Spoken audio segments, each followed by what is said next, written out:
bringing together voices in child and youth healthcare. This is CAFC Presents. CAFC would like to thank the following member organizations for their generous support of our knowledge translation activities: the IWK Health Centre, the Children's Health Foundation of London, McMaster Children's Hospital Foundation, the Children's Hospital of Eastern Ontario Research Institute, the Children's Hospital Foundation of Manitoba, the Montreal Children's Hospital Foundation, the Holland Bloorview Children's Rehabilitation Hospital Foundation, the Children's Hospital Foundation of Saskatchewan, and Trillium Health Partners. We would also like to thank the following Keystone and program partners for their ongoing contributions that support all of CAFC's programs and activities. If you have any questions or comments for our panelists, please type them into the question box at any time during the presentation. You can also share your thoughts and questions on Twitter by tagging @CAFCTweets and using the hashtag CAFCPresents.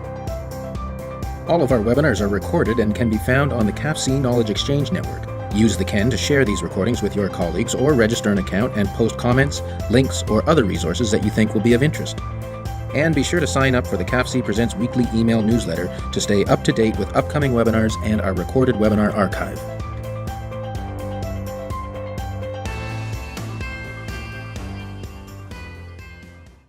Hello, everyone, and welcome to today's episode of CAFC Presents. I'm Doug Maynard, the Associate Director at CAFC, the Canadian Association of Pediatric Health Centres. And today we're going to be talking about pediatric clinical deterioration, when things go from bad to worse, parents and providers working together. But before we get on to the presentation, I would like just to make a quick announcement about the CAFC annual conference. It's coming up just less than a month away, I think we're less than a month away. It'll be October 22nd to the 24th in Montreal, at the Sheraton in Montreal, downtown. We've got a great program. There's still time to register. There still are some spots left. Some of the sessions are filling up, and if you are traveling, the hotel is filling up as well. So, but there is still time to register for sure. We have some great speakers. The Right Honourable Paul Martin, our former Prime Minister, will be talking about some of his work in Indigenous communities and improving community health. We have lots of, the theme is about patient and family engagement, which is certainly relevant to today's topic for our webinar. So hopefully we'll see lots of people at the conference, and it'll be a great opportunity to meet some of our webinar audience in person. So hopefully we'll see some of you there. All right, so on with today's presentation. It's a great pleasure to welcome back one of our speakers today. He was one of our presenters on one of our very first webinars, Dr. Chris Parshuram, when he was talking about the Bedside PEWS tool that he's going to be presenting on today. Back then, he was still doing some of the earlier research, and I think even part of that presentation was looking for other sites that were willing to partner with him on the research. And I was looking for it on the Knowledge Exchange Network, but I think that webinar presentation was so old it actually predates the Knowledge Exchange Network, so we don't even have a recording of that one for anyone to go back and check out. But it's a great pleasure to welcome Dr. Parshuram back to the stage today. Dr. Parshuram is a staff physician in the Department of Critical Care Medicine at the Hospital for Sick Children. He's a senior scientist in child health evaluation sciences at the SickKids Research Institute. And joining him is his colleague, Kristen Middaugh, who is his co-inventor of Bedside PEWS. And she's also the project manager for the Bedside PEWS research at the Center of Safety Research. We also have Joanna Noble, who is the supervisor in knowledge transfer within the Healthcare Risk Management Department at the Health Insurance Reciprocal of Canada, also known as HIROC. And we are hopefully going to have Sabina Robin come. She was supposed to be our first speaker, but she wasn't signed in when we started the webinar. So hopefully, if she does join us, we will bring her into the presentation whenever she's available. But Sabina is a parent and and one of the founding members of the Family and Patient Safety Council that was established in 2005, and she's a national patient safety champion, as well as a member of the World Health Organization World Alliance Patients for Patient Safety Canada. And she's going to be sharing hopefully some of her personal experiences, which really brings a lot of impact to this presentation. But in her absence, we're going to be handing over first to Joanna Noble from HIROC. Over to you, Joanna. That's great. Thank you so much. I'm just going to open up my slides here. So I'm presenting on behalf of HIROC and CPSI Carla Williams. She couldn't be here today, so I said that I would speak to some of our slides. So I really want to talk about, what is the issue? So why are we so concerned about failure to recognize a deteriorating patient? So what is the issue? So let's look at it from a claims perspective. So who HEROC is, we're a not-for-profit organization. We insure over about 700 healthcare organizations across Canada and also their employees. So we have one of the largest, if not the largest, claims database in Canada. So what we like to do is to take the learning from these claims, massage them, look at them, aggregate them, look for findings, trends, and then come up with practical tools for not just those that we insure, but the healthcare system across Canada. So what you see on the slide is our knowledge transfer strategy. So what we did back in 2011, and we repeated this in 2015, was a risk ranking exercise. So we looked at all our claims in our claims database. We ranked them by claims cost, and the reason why we did that is that we know that really when you look at frequency of incidents, you shouldn't be looking at medical legal claims because it's only the tip of the iceberg, but what we can bring is really the economic harm burden of these incidents. So we ranked these risks. We came up with what we call our top 30 ranked risks. And these top 30 ranked risks make up 84% of our total incurred costs. So we heard loud and clear from organizations that they needed some assistance in terms of prioritizing. So this is just another tool or resource to help them in terms of prioritizing. So what we did is we developed risk reference sheets based on each one of the top 30 ranked risks, and then we converted it into our risk assessment checklist. So what we did is, again, we did this risk ranking, and we came up with what we call our top 30 for acute care healthcare organizations. And what was very loud and clear was the concern about patient deterioration. So if I just backtrack to 2011, the risk patient deterioration was ranked number 10 out of 30. And then when we redid this ranking in 2015, it was now number 2. So obviously something had happened. Now what is really interesting is related to maternal newborn.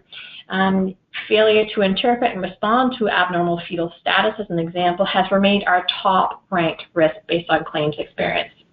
But what this slide suggests is that patient deterioration is a concern across the healthcare spectrum. Some of the issues that we encountered in claims included delayed identification, delayed communication, dismissal of family concerns in terms of a deteriorating loved one, normalization of continuous abnormal findings, and loss of individual team situational awareness. So in 2015, a colleague of mine was presenting during Patient Safety Week with CPSI and shared our data with the audience. Sabina was also presenting, and then suddenly this brainstorm came. What about a collaboration? So it kind of coupled with the CPSI's shift to safety new platform, and also in terms of the voice of the patient and the family. So a partnership was formed. The partnership involves Patients for Patient Safety, CPSI, and HEROC, and other partners as well. So the aim was really to increase the awareness of patient deterioration across the healthcare spectrum, and then collectively look at how we can start addressing this issue. So what we started to do is that we curated thousands of peer-reviewed articles and gray and white literature. We looked at tools and resources, and again, we really wanted this to fit the framework of the shift to safety.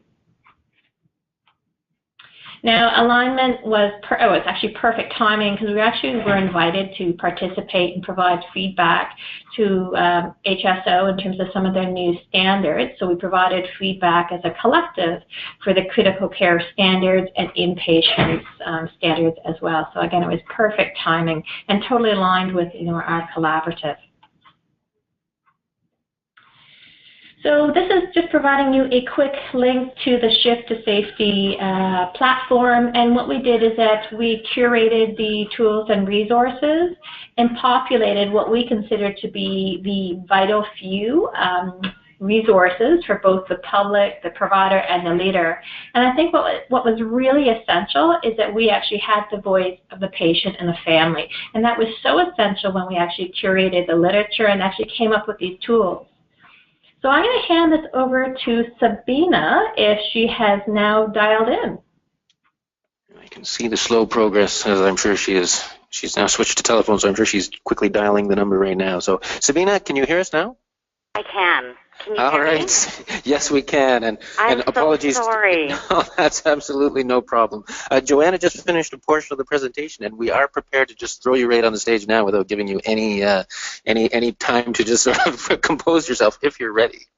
That is fine. That is fine. Okay. Okay, so good morning. As Doug said, my name is Sabina Robin, and today I want to share with you my daughter's legacy and why this collaboration between CPSI, High Rock, and myself is so very important. The story that I'm about to tell you is a love story. It's a real story that speaks about a life that ended too soon. There are losses and sorrow. There's anger and frustration. There is desperation that found its way into a treasure, lessons to be learned, new ways to think about how we practice. So let me take you back. It is Sunday morning. It's March 28th, 2004, and it started like many others. I'm rushing around trying to get 4 children, a husband, and myself off to church. We were about to walk out the door when I noticed Matea, my youngest daughter, had a spot on her cheek.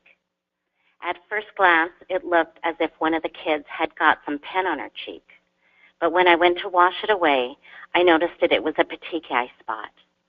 Not having time right then to think much of it, we carried on.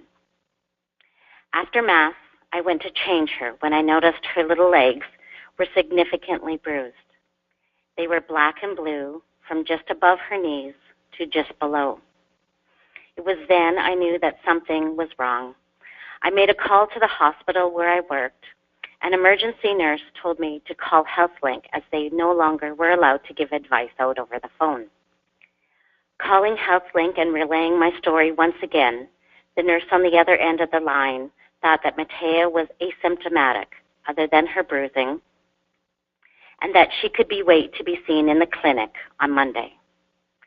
Despite what I felt as a mother and thought as a nurse, I heeded the advice and we stayed home. Matea slept fitfully through the night, and by 5 in the morning, with even more prominent bruising, I knew Matea needed to be seen right away. I packed up Matea and her older sister and set out for Olds. I called my family physician along the way, and he told me he would see us right away. He assessed Matea and sent us up to the hospital for blood work and an ECG. Within 20 minutes, I was told that Matea had ITP. I learned that her platelets were less than 1, that we were to see a pediatric hematologist in Calgary within the hour, and that she was to be admitted to the Children's Hospital. After meeting the hematologist, it was decided almost by my insistence that Matea was to be admitted. I was told that patients are usually not admitted, that they are treated at home. I reinforced the fact that we lived 2.5 hours away and that I had given Matea a dose of Motrin Saturday night around midnight. The doctor relented and said he would try for a bed at another tertiary hospital, but not the Children's. That evening, they started Matea on prednisone in hopes of elevating her platelets. Matea did not sleep well that night, but then again, she was in a strange place. Morning came and she refused to eat and she nursed poorly. Tuesday afternoon around 2 was Matea's turning point. I was talking to her when suddenly her eyes rolled back and she started to twitch, almost like a petite mole. I rang the call bell, and when the nurse came in, I quickly explained what had just happened. I asked her to call the doctor. The nurse informed me that a resident would see her when available. When the resident arrived, she assessed Matea. She stated that Matea was acting appropriately and promptly left. During the next couple of hours, Matea became more and more lethargic and just wanted to be held but not touched, and I grew more concerned. At 5:30 that afternoon, Matea started violently vomiting coffee ground projectile emesis. I had the nurse call the doctor again as I knew that Matea was getting worse and not better. When the resident came, she was assessed as having gastro. Being a nurse, I knew what gastro was, and I told the resident that I did not think that this was what Matea was exhibiting. The resident dismissed my concerns, told me to stop nursing her, and give her Pedialyte. Matea had not nursed since early that morning. It would not take Pedialyte from a bottle. By 8 p.m., Matea was still intermittently having bouts of emesis. I rang for the nurse and asked her to please call the attending physician, not the resident. The nurse informed me that if Matea needed to be seen, it would be by the resident. I asked if she could call the pediatric specialist on call in the emergency department. I got the same answer. I couldn't understand it. Not even the nurses seemed concerned over Matea's deteriorating condition. No one had even come in to see her since the last time the resident was called. When the resident did come in again for the third time at my request, I could tell she was more than just a little annoyed with me. She asked me questions like, was this my first child? And what exactly did I think the problem was? The resident stuck to her earlier diagnosis of gastro, despite what I felt were outward signs of a bleed. I tried to reinforce that Matea's level of consciousness was considerably altered, to which she replied that her lethargy was a good thing, as she would less likely be moving around, potentially causing herself more bruising. I questioned the increase in her purpura and the mucosal bleeding, the fact that her platelets were not increasing despite the treatment of oral prednisone. Critical blood work like her elevated reticuli count and a drop in her hemoglobin.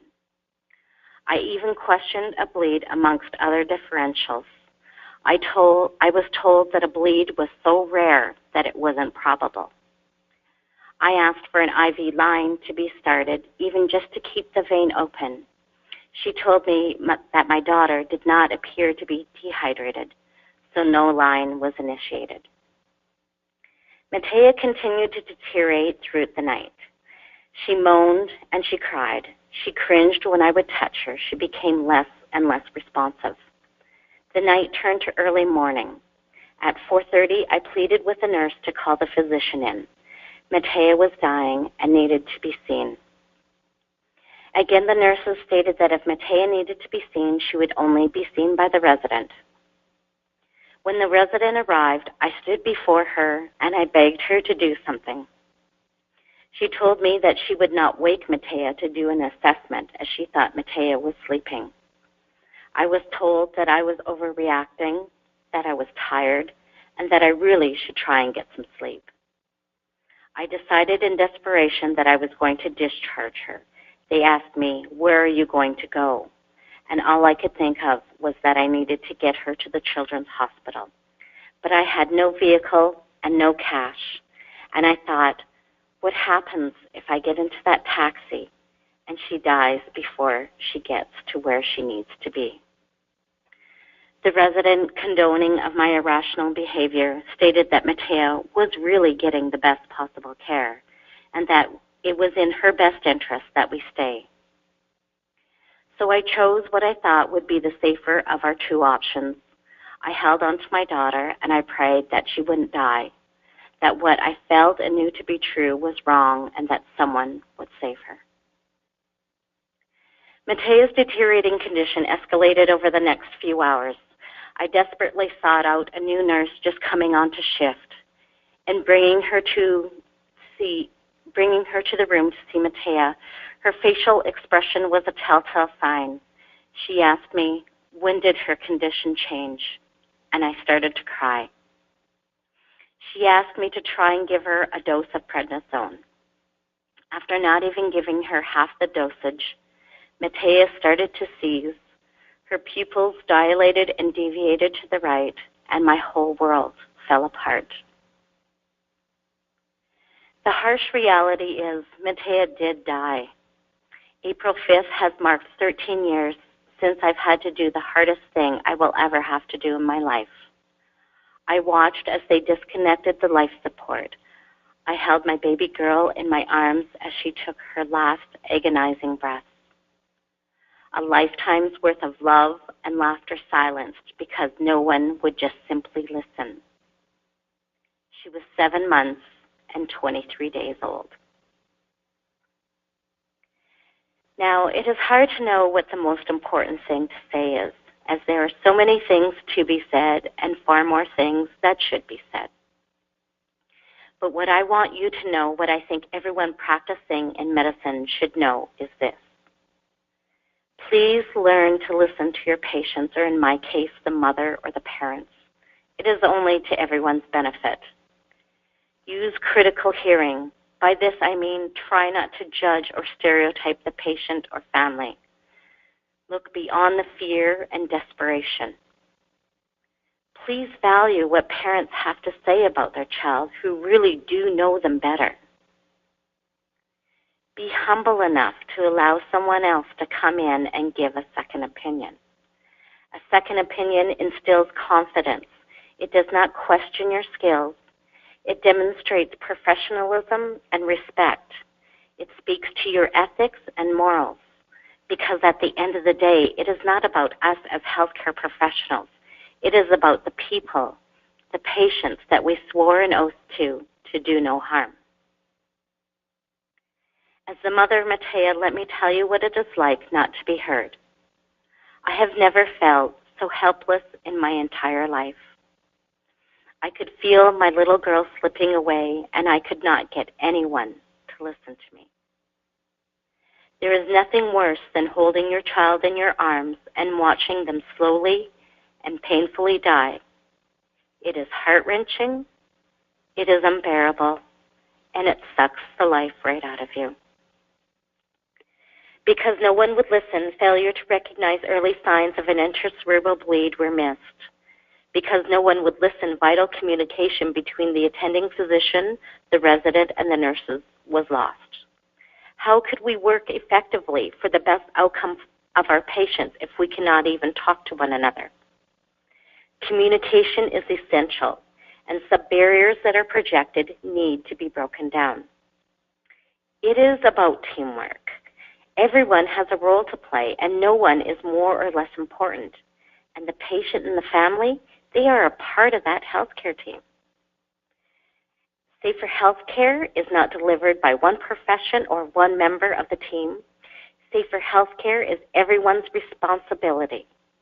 The culture of the organizations where we work and the culture of our professions, our regulatory bodies that guide and direct us, need to acknowledge this and support these changes. A very wise man, Jim Conway, a pioneer in patient safety, once told me, "You have to know where you stumble in healthcare. Therein lies the treasure." Fast forward 13 years, and though the culture is slowly shifting, we are still seeing more preventable adverse events related to failure to rescue. A greater focus on the recognition of a deteriorating patient demands a call of action so that not only we as patients feel safe in receiving our care, but those we entrust our lives and those of our loved ones to are safe and competent in delivering those services.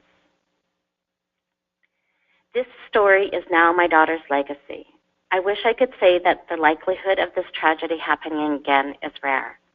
We could say it happened 13 years ago. Surely the medical system has improved.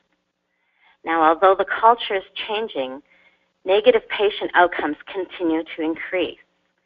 We know that 1 out of 18 hospital visits results in preventable harm or even death. That today in Canada, every 17 minutes, someone will die in a hospital from an adverse event. That's 31,000 people a year. The greater collaboration between CPSI, HIROC, and myself came after the realization that together each of us had valuable experiences, information, desire, and passion to change patient outcomes. By highlighting failure to recognize a deteriorating patient through CPSI's Shift to Safety platform, backed with the research from HIROC's database and Matea's story as a catalyst for change, we envision a national policy where organizations realize the risk, recognize the warning signs, and respond appropriately and timely. I thank you for your time today. All right. So, thank you, Sabina. That's an absolutely incredible story, and we really appreciate you sharing that with us. It certainly grounds the rest of the presentation in the reality of the real people that are affected when clinical deterioration is not recognized. So we are going to move on to the next part of the presentation with Dr. Parshuram and Kristen. As we're changing over to them, we do have a couple quick poll questions. We're just going to, the next part of the presentation is about a tool to help identify clinical deterioration. And we just wanted to ask the audience, do you have an early warning system or process or tool in place at your facility to help identify clinical deterioration? So this is just your chance to go up and click on the screen, just select a yes or no, and just let us know if you have, or at least if you are aware of a process at your organization to identify clinical deterioration. And we'll share the results, and we can see that almost 60% said yes, they do have an early warning system or process in place, which is certainly good. And the next question that we have here, does the system at your facility include a family-activated response option? And we can see that unfortunately 61% of the audience says no, their system does not have a family-activated response. So that's some interesting results to the survey. So now we're going to hand the virtual podium over to Dr. Chris Parshuram and Kristen Mada at the Hospital for Sick Children in Toronto for the rest of the presentation. Over to you guys. Thank you very much. Good morning or perhaps afternoon to the audience members. So it's a heart-wrenching story to follow with perhaps some. Okay, share my screen. Can you see? I'm assuming now I'm on screen. Yes, you are. We can see your screen. Okay, lovely. Thank you. Good. So. Couple of disclosures. Both Kristen and I are named inventors of the Bedside Pediatric Early Warning System, an item which we'll be discussing in this presentation, and we have shares in a clinical decision support company in part owned by the hospital. So the first question, is there a problem? Well, I think we've heard an example of a problem and a very good descriptions that this problem persists. But often the answer is no. We have expertise in our hospital, and I agree. We do have expertise in our hospital, and this presentation is about how we can, and I believe should, engage that expertise more effectively to prevent clinical deterioration in children. This graphic shows a number of things, and my mouse, I'm hoping you can see the hand. There's increasing severity of illness up the y-axis, and there are 3 children presented. The first comes into the emergency department, is sick enough to be admitted to the ward, and then improves and is discharged home. The second continues to deteriorate, and moves between perhaps the obviously it belongs in the ward and obviously belongs in the ICU categories here, and has a moment of recognition. This is the classic identified risk and an intervention that causes their improvement and eventual discharge. The third child proceeds to deteriorate and has a cardiac arrest with a risk of death that is significantly higher than all other things in conditions in the hospital, 25 to 40% survival. And the problem here, as I think part of it, is traversing the gap between ward patient and ICU patient. There's also significant morbidity associated with late prevention, including reduced quality of life, prolonged ICU stay, etc. And when we looked at this in a study of nearly 300 children admitted to ICU either after a resuscitation team call, but not necessarily a cardiac arrest, and then those that were urgently admitted to the ICU after a more controlled urgent consult, the rates of death in ICU were half if the controlled consult was occurred. But still, 1 in 7 of these children died. Another problem is things like this occur infrequently. And so we can be optimistic that things are okay. And I think the consequence of that optimism is perhaps being illustrated to us by Sabina's story. When we look at this, these issues can be reconceptualized as a system failure, and we've done a number of projects that complement others' work that describe the multiple factors that contribute. But perhaps the most important thing is these events are often, in retrospect, potentially preventable, but I would suggest to you, prospectively, that potentially preventable. Thus, so clinical deterioration it's about identifying the patient, but not only identifying them as at risk, but allowing timely treatment to occur. And so many of you have indicated you don't have a system for identifying children who are clinically deteriorating. I would suggest that most hospitals do. There are informed experts at the bedside nurses, and there may be additional experts, physicians, and different subtypes of physicians. In my hospital, we're fortunate, or perhaps not fortunate, to have 6 or 7 layers between the patient and the ICU. But there's also, with seniority, which is generally assumed to be a protective factor, there comes increased workload, increased responsibilities, and distraction that can complicate the timely assessment. The informed expert needs to be at the bedside. Systems including calling criteria have been introduced, and these are such that if heart rate greater than X, call the ICU or call your response team. Early warning scores are a more sophisticated means to calculate severity of illness. Multiple items are aggregated, and there may or may not be a calling threshold for the team. Most of these are derived using expert opinion, and I would suggest to you, rather than yes/no call for help, that these early warning scores should display a range of severity before the sudden appreciation of critical illness. As you've heard in the preceding story, the evolution of critical illness was not sudden and is not sudden in most cases. My hospital used to use the PEWS criteria from the Royal Children's Hospital, a hospital where I trained in my earlier pediatric training.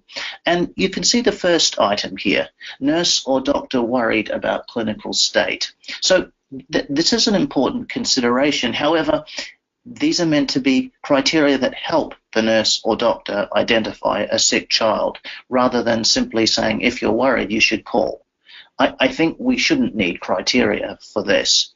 There are a number of other criteria here that include a respiratory rate of 60. And without wanting to belabor the details here, when I trained at this hospital, I was told repeatedly in the newborn a respiratory rate of 60 is normal. Thus, what was normal has now become criteria to call the ICU team. We stopped using these criteria at the Hospital for Sick Children. The most famous of the early warning systems, or scores, should I say, is the Brighton score, repackaged as a Cincinnati and the PEWS and other variations in North American hospitals. This simple score was made by Moynihan some years ago. One can see a point for sleeping and 3 points for a capillary refill of 5 in a grey and mottled child. It also requires that knowing a baseline or a normal heart rate is understood for a given child. Of course, if one starts one's duty with a given child and the heart rate's already elevated, is that the baseline?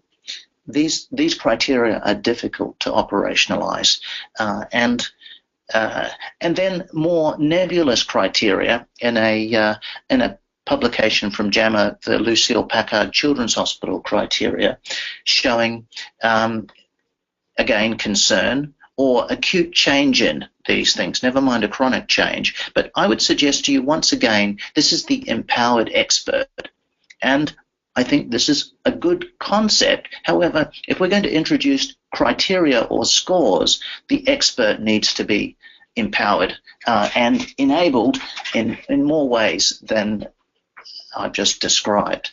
This graph here describes the use of risk factors, and risk factors for near or actual cardiopulmonary arrest make good sense and are perhaps the basis for elective ICU admissions after major operative cases.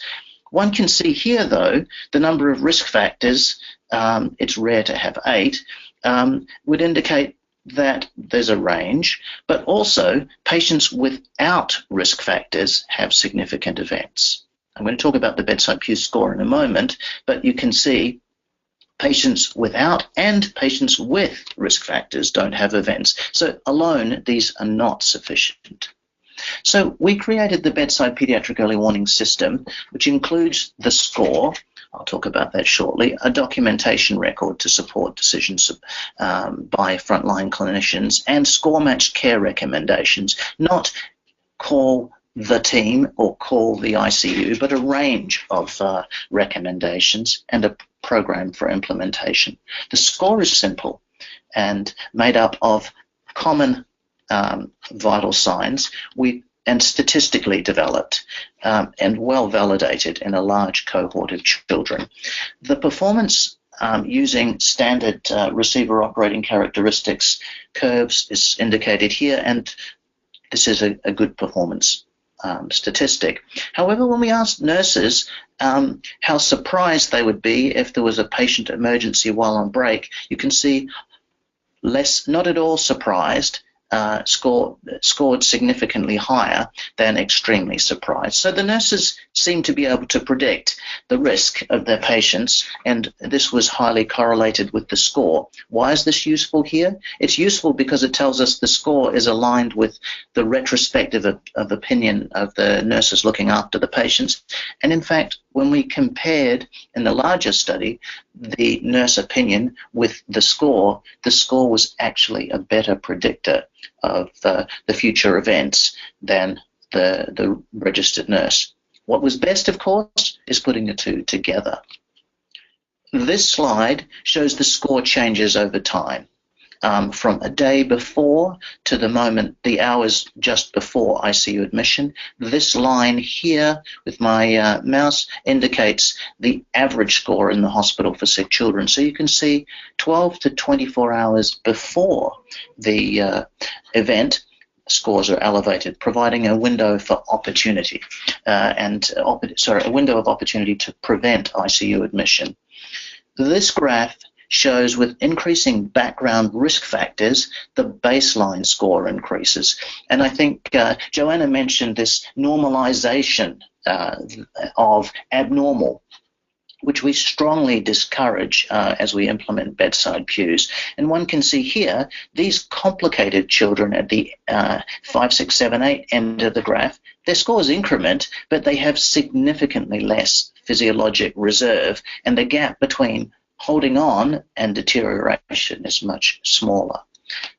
Notwithstanding that, scores are consistently high for those patients with events in the black bars compared to the grey bars with the well children without events. There are other scores. I've shown you some of them, and we compared them in this work.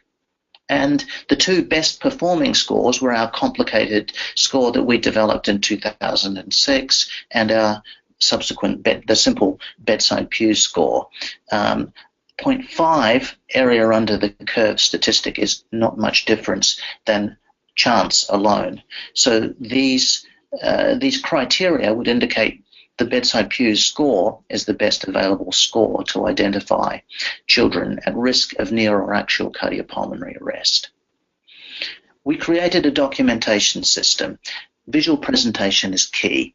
Temporal trending and an immediate absolute severity synthesized through the Bedside PEWS score. The score is a means to facilitate communication between the patient and the nurse and the rest of the healthcare team. Very important as part of the process. The recommendations for care we developed: sicker children need more attention.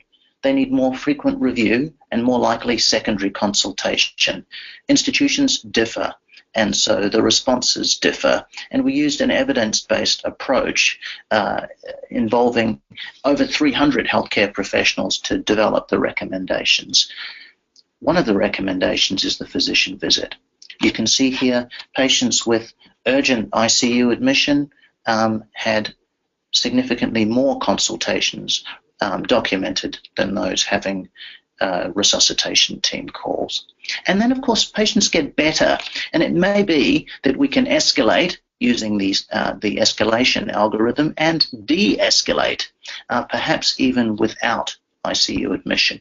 Implementation is important, and we've developed and tested a program.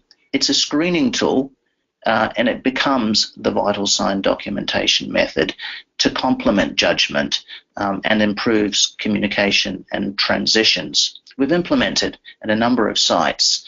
This publication with Credit Valley Hospital shows reduced stat calls. The number in brackets is the number per 1,000 patient days. Reduced stat calls to physicians, 4-fold reduction, and low numbers, but a significant reduction in late transfer, and an increase in the actual number of transfers. This is a larger study showing less ICU admission in a hospital with an ICU, and the means of effectiveness: communication, culture and language change, integration, documentation change, and it impacts that are from the bedside to the administrative office. We just completing a cluster randomized trial of this documentation-based system of care, and abstract presented earlier showed improved documentation, similar mortality, albeit very much lower than we were anticipating when we started the trial, reduced late ICU admission, and the same resource utilizations. We built a number of additions to complement Bedside PEWS, including a situational awareness tool, case-based team training, event review, and an educational reference using video. These are in trial at the present moment and complement the base Bedside PEWS system. Thank you. No, okay. So we're going back to Sabina, I believe, to walk. I believe we're going to walk through the tool a bit. So thank you, Chris, for sharing that great work happening at SickKids. As a parent, I really do appreciate the efforts you and your team in implementing Bedside PEWS. Noting the significance of failure to recognize the deteriorating patient, as Joanna mentioned at the beginning of the call, I would like to tell you about the outcomes of a project I am working on with CPSI and HiRock. We came together about a year and a half ago to brainstorm about how we might be able to work together to get some tools and resources into the hands of the public, providers and leaders to help be better informed about deteriorating patient condition, or to support local improvement efforts regarding deteriorating patient condition. So we conducted a gray and white literature review and met with some fantastic people who we consider to be trailblazers in this subject area, two of whom were Dr. Chris Parshuram and Kristen Mida from the SickKids. We then curated content wanting to profile the great work already happening to make it available on CPSI's Shift to Safety platform for others to learn from and use. Hoping this may be a help to you and your team, I'd like to point to you some of that content. Okay. What you're seeing here is the landing page. You can access this by searching the deteriorating patient condition on the CPSI website. As well, the link to that page is available here in the chat box if you would like to explore some of this content along with me. So here to the right, you will see 4 tabs which open into tools and resources specific to the public, provider, or leader.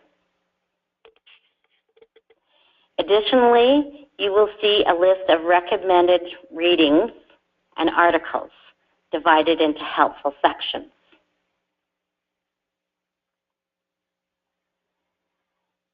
You also are able to access a video of Matea's story. You're certainly welcome to use this at any time. So let's go back and have a closer look at the public tab.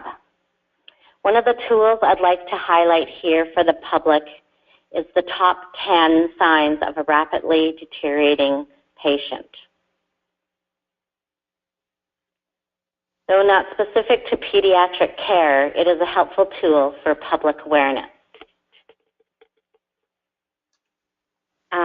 Now let's go to the provider section, beg your pardon. We divided this into several sections according to the evidence and the outcomes of our literature review. Let's have a closer look inside the pediatric setting tab. Here you will see resources to share with your patients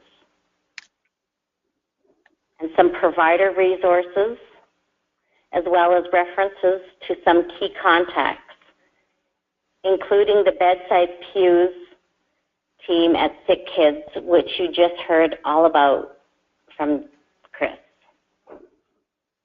As you can see, the site is very user-friendly, and we trust you will find it helpful. Again, if you're looking for any of these resources on the CPSI's website, just enter deteriorating patient condition in the search field at CanadianPatientSafetyInstitute.ca or contact us at info@cpsi-icsp.ca. Thank you, and I'll turn it back to you, Doug. Thank you, Sabina. Great tool and lots of great resources. We did put the link to that in the chat box so people can go straight to that section of the CPSI website. So that being said, a little bit of a shaky start as far as when we were trying to keep on our original schedule. I think we've got all of the presentation portion out. We do have a few questions if everyone's ready to take a few questions. All right, the first question that came in was during your presentation, Dr. Parshuram, and it's a bit of a philosophical question, at least to start. Leon is asking, he's saying, do you think one's cognitive capacity is mostly rooted in moral capacity? And he does provide some context to this. He means that we don't automatically gain cognitive capacity through experience as though data is simply given to us. In the real world, problems don't present themselves unambiguously. He says, I think we have to constantly be attentive to the possibility that we may have missed something.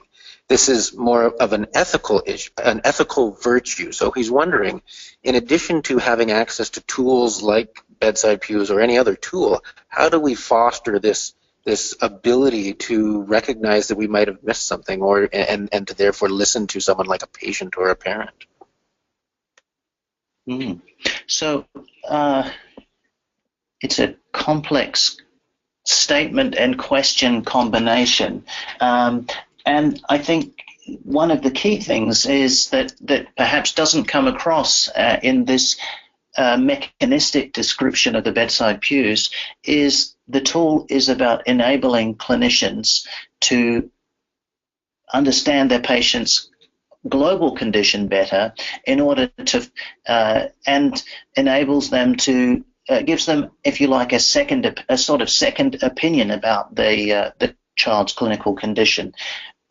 What we spend time talking about is the discordance between a high score and low concern, or a low score and high concern, and seeking to reconcile that. And that's I think what you're getting at here is enabling additional thought and prioritization of the skill and expertise that resides within a given practitioner. In addition, though, we've started building education and the team expertise, and I think using the available resources for the sicker patients is what we should be doing more effectively. That's an efficient and, if you like, ethical use of the available healthcare resources.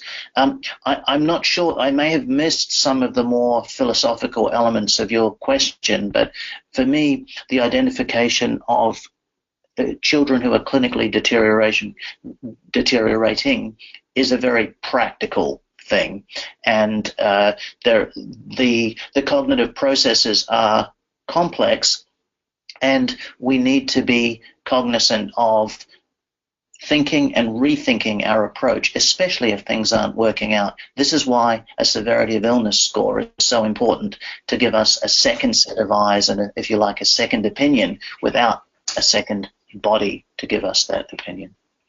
Yeah, and I think you did answer it exactly. It's that ability to think and rethink that I think the question is sort of about, having the tool, but then that ability to think and rethink when things are not going as you had initially expected. So thank you for that. Yasmin is asking if you're aware that in BC they have implemented a standardized PEWS system across BC hospital inpatient units. Mm-hmm. They have now implemented it in almost 40 hospitals. It includes standardized scoring, SAF, standardized documentation, and standardized escalation. They're now exploring the use in the ED environment. Have you considered use of a modified version of the tool in the emergency department? Yes, and we are. And in fact, it was my early encouragement with the BC Children's Hospital and the provincial organisation that led to I was part of the early development and dissemination of the one system across the province. The development and the validity of the system, I don't know those details. My sense is the potential for a common language is a good one. Using a score and system that is validated, I think, is very, very important, because if the tools work, then that's good. If they don't work, then they'll not be used. Providers of healthcare for children and adults, I think, are very discriminating and very practical in their approach. But yes, I am aware of the work in BC. All right, that's great. Sarah, the next question is more of a sort of a practical, couple of practical questions about the tool itself, just as far as using the tool. She's asking if the Bedside PEWS is built into existing bedside charting. Is it potentially even, I'll even add, is it part of the electronic charting process, or is it a separate document that needs to be pulled out when a nurse is concerned? And how often is the Bedside PEWS completed? Oh, so yes is the answer to the question.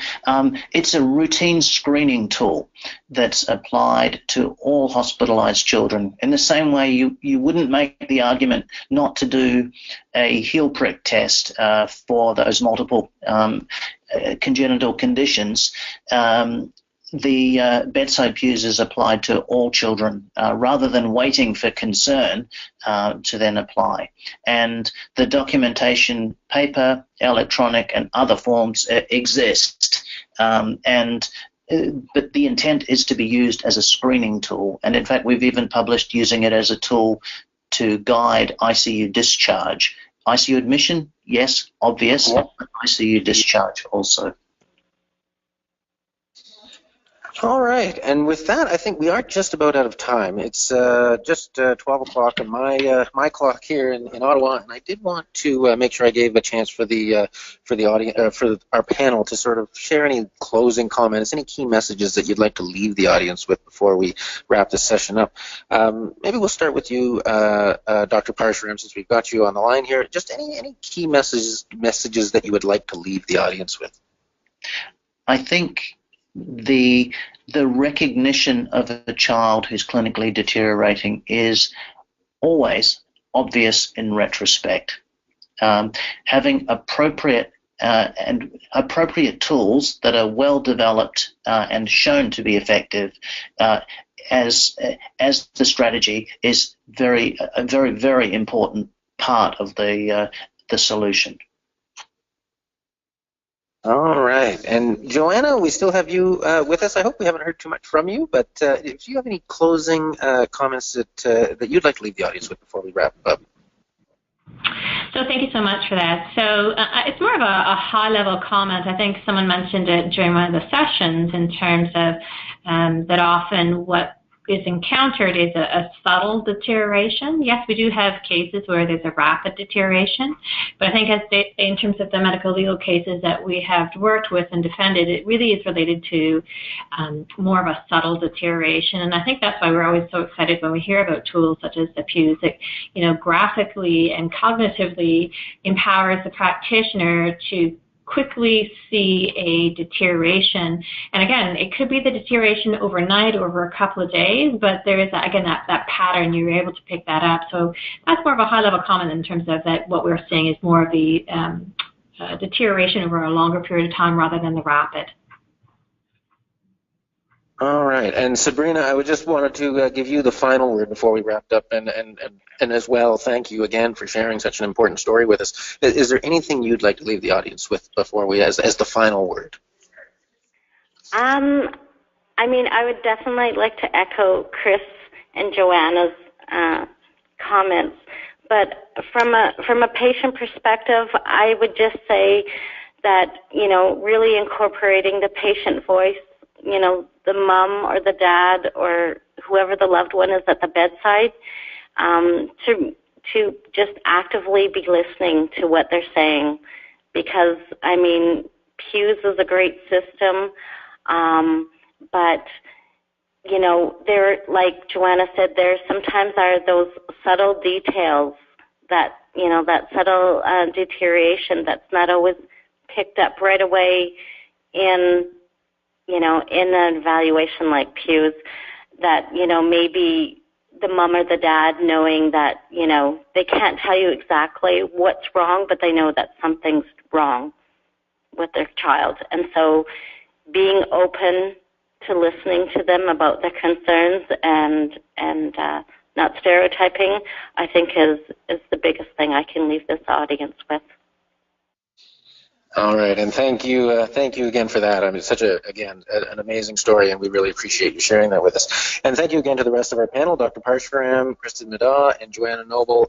Fantastic presentation, a great tool. As I said, we presented this many years ago, and it's great to see how far it's come, and that people are using these types of tools, as we certainly can demonstrate the importance and the utility of these kinds of tools. And with that, we will close this session off. As most of you know, we do our webinars every Wednesday at 11 a.m. Eastern Time. It's great when you can watch live. The questions are fantastic, but when you can't watch live, we do record these sessions and make them available after the fact on the Knowledge Exchange Network. Just to mention also, again, the CAPC annual conference in Montreal coming up October 22nd to the 24th. Please don't hesitate to go to our website at conference.capc.org and register for that conference. It would be great to meet as many of you as we possibly can there. Next week, on October 4th, we'll hear from Dr. Eric Benchmall of the Children's Hospital of Eastern Ontario about using routinely collected health data for research and quality improvement, the importance of methodology, validation, and transparency. Dr. Benchmall will emphasize the advantages of using routinely collected data to improve quality and perform research, but also review the perils and pitfalls of such data. So that's going to be a great presentation there.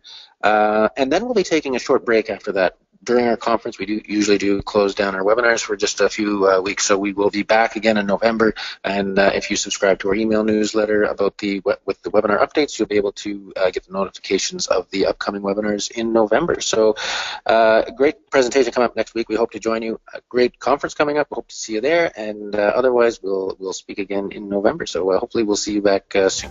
Bye.